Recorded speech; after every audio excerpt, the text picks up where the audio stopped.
مجھے یقین ہے کہ اللہ کے فضل و کرم سے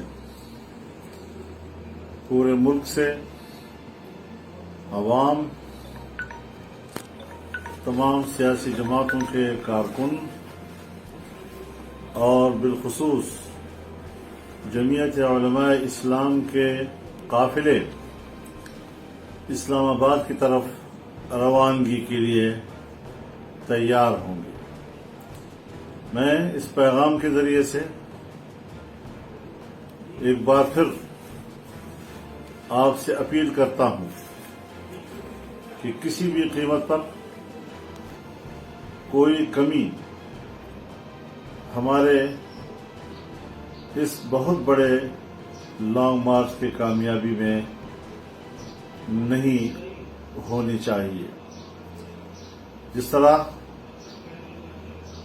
آزادی مارچ میں آپ نے قربانیاں دی، اس سے پہلے ملک کے اندر 14 ملین مارچ کیے، بہت بڑی تعداد میں 14 دن آپ نے اسلام آباد میں گزارے، اور اس طرح جمعیت علماء اسلام ان کی آواز اور سیاسی طور پر اس کی سربلندی، یہ آپ کی ان محنتوں کا مرہون منت رہی۔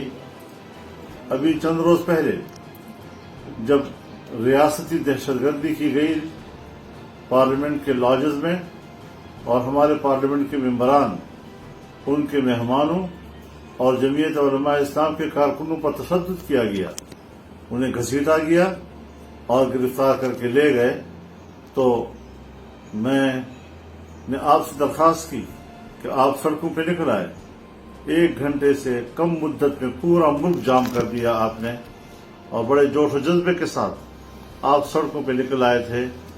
میں اس کے لیے سراپا ممنون ہوں، اور میں امید رکھتا ہوں کہ جس طرح پہلے آپ نے ہمارے شملے کو اونچا کیا ہے، آپ نے ہماری عزت کو اونچا کیا ہے، جماعت کی عزت کو اونچا کیا ہے، اس کے منشور کی عزت کو بلند کیا ہے، اب بھی اس میں آپ آگے تو بڑھیں گے، لیکن کوئی کمی۔